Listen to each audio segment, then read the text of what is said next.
Is Elon Musk hurting his brand? Is Elon Musk hurting his companies? Is Elon Musk only good when he talks about technology and science and his own companies, but the moment he talks about politics, society, things that need to change, then it's Elon bad? This has been the discussion around Tesla and Elon Musk, more specifically, well, this year since it is an election year, but of course since he acquired Twitter, now X.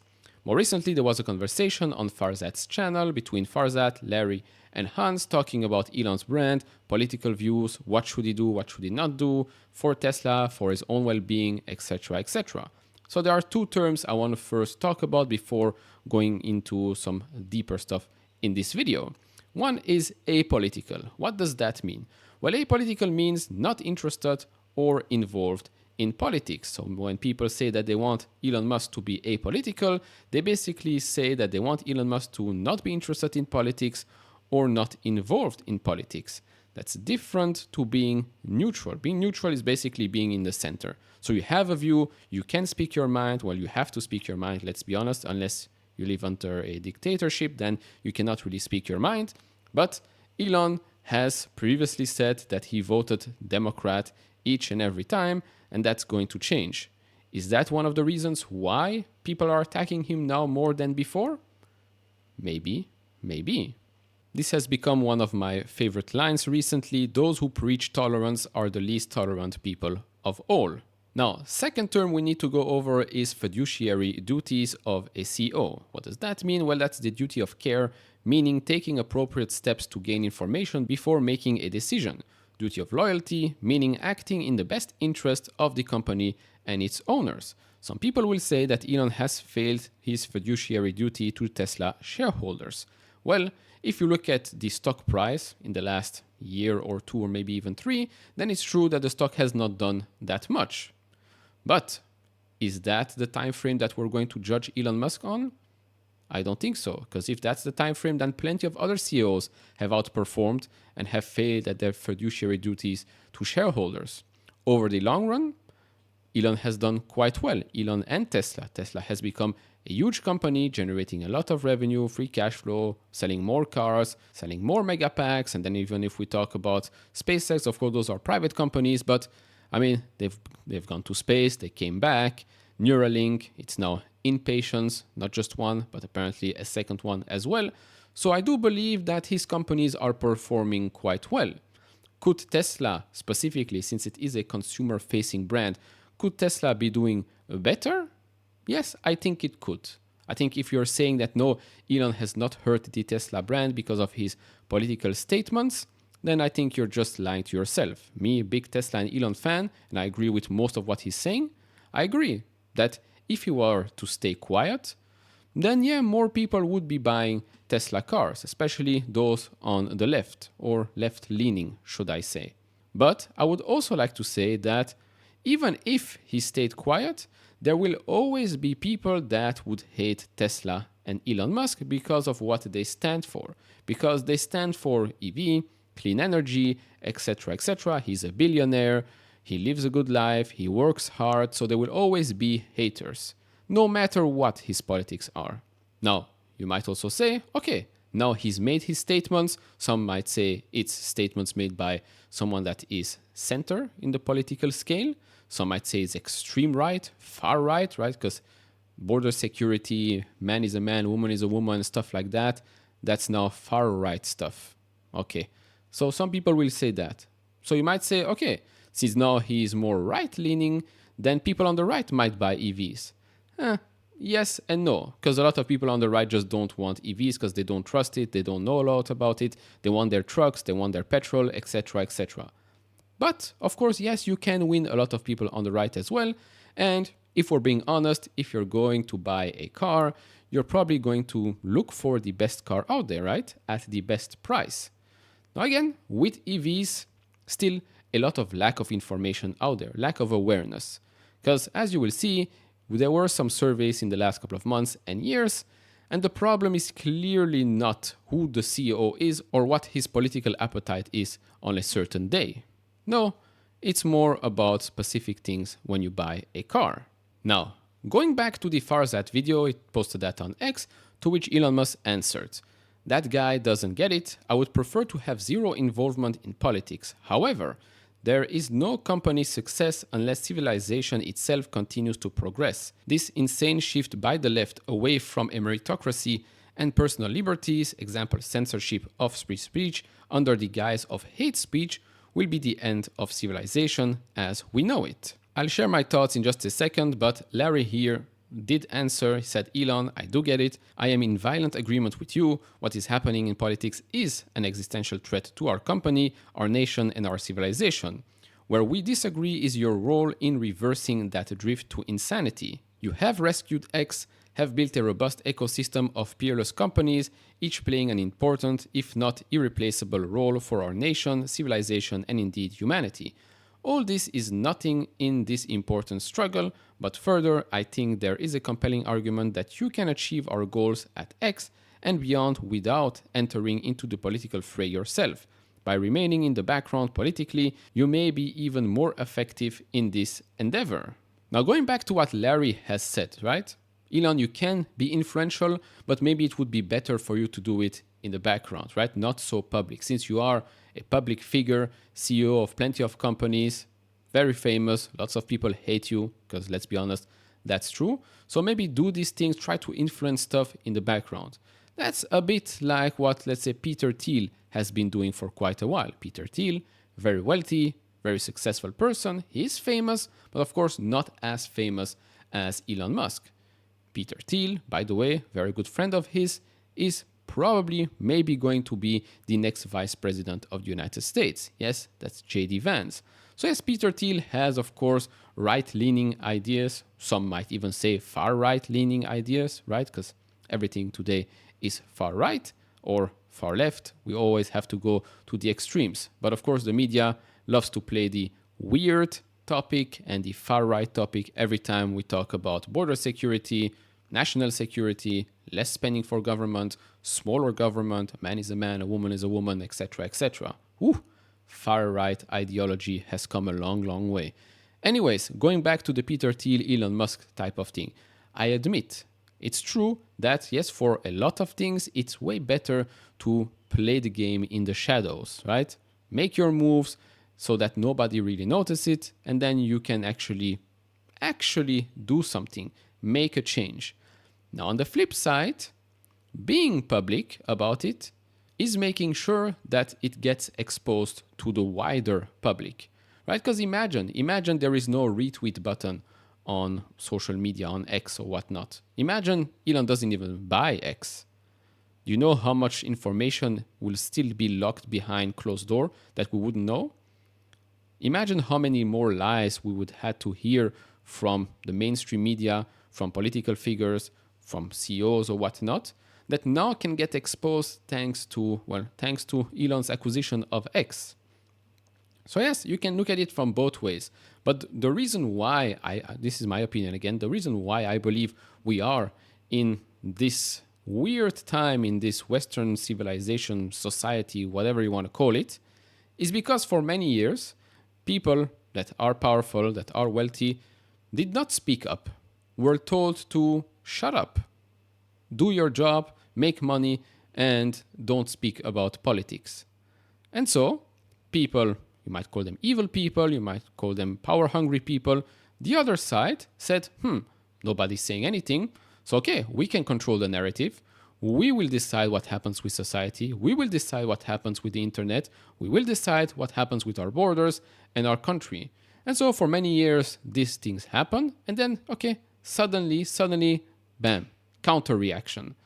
Now, of course, the counter-reaction has to be extremely big, otherwise nothing will move that needle. Is it only Elon's job to do so? No. Hopefully more and more people will speak up, more and more people are speaking up. But since Elon Musk is Elon Musk, then he gets all the heat. Now I'd like to switch a bit more to Tesla specifically. So to that we have to go to Gali's post on X. It's a long post, I'm not going to read all of it, I'm just going to read a section, but if you want to read all of it, go ahead on X, it's probably still his pinned post. He starts by saying, been feeling bummed about all the tension in America recently. A large chunk of our country hates Elon Musk. A lot of this has been manufactured by the media, but some of his stubbornness is contributing to it. Not every Tesla employee, fan, and shareholder has to constantly defend and talk about Elon Musk's action. It is exhausting. I got into Tesla to stop climate change and proliferate EVs. I still love the company and I'm extremely supportive of Elon. Continues by saying lots of stuff here, tra-la-la, but I want to touch on this part right here. There is no doubt material damage has been done to the Tesla brand. Every time I step into my car, it used to be about fun, positivity, and sustainability. Now, at least in every major US city, my car has become a political statement that is divisive, that sucks. He ends by saying, if I try to put myself in your shoes, Elon, I get where you're coming from. Biden snubbed you at every turn. Fuckery in our political system is at an all-time high. You feel the need to speak up and try and do good. I have so much respect for that and your bravery to risk it all for the right thing. Thank you. But as a homie, an investor, and someone who cares about you, the employees, fans, humans on Earth, animals on Earth, and all our nature, I think it could be time to go back to the drawing board with a new communication strategy in the political universe to foster more inclusivity and positivity and unity. To which Elon here said, I hear you. But let's be honest, did you really hear him? I doubt it. But going back to the part I highlighted there, right? The feeling that you have as a Tesla owner. I don't own a Tesla car, but I've been seeing a lot of people drive the Tesla cars. They seem quite happy. The few times I saw a Cybertruck, plenty of people were quite interested in that car. They were taking pictures. So yeah, okay, there are a couple of people that will probably see a Cybertruck, will probably see a Tesla car, and they think, oh, that's Elon Musk's car, let me ruin that car. Of course, as a Tesla owner, you probably don't like it, right? You probably don't want to see your car being keyed, scratched, whatever. I get it. But think about this. How did we get to this point? Is it Elon's fault? No. Why is it Elon's fault for him to actually speak out against all the fuckery or the lunatics that have been running around and ruining our society? I just don't get that point, right? Maybe we should be speaking out against everything that's going on right now. Why protect the lunatics and not actually speak out against them? You don't feel safe in your Tesla car? Ask yourself why. Is it purely because Elon is speaking out? So what? So we're not allowed to speak out anymore? So we're not allowed to speak our mind? Is that why you live in a free society? Is that why you live in the United States of America? Because if that's what you want, then maybe Russia, Iran, or China is maybe a better country to go to, right? Just doesn't make any sense to me. We have to go back to the drawing board, I agree, and ask ourselves the simple question. How did we come to this point? Well, in my opinion, it's pretty simple. Way too many people stayed quiet for all these years, did not have the guts to speak up, or did not have the means to speak up because when you spoke up on social media before Elon acquired Twitter, let's be honest, you were shut down. You were deleted from the platform. On YouTube, on Instagram, right? COVID, you talked about the virus vaccines. Poof, deleted, done, you're cancelled. Nobody can hear you speak anymore. So of course it was difficult before.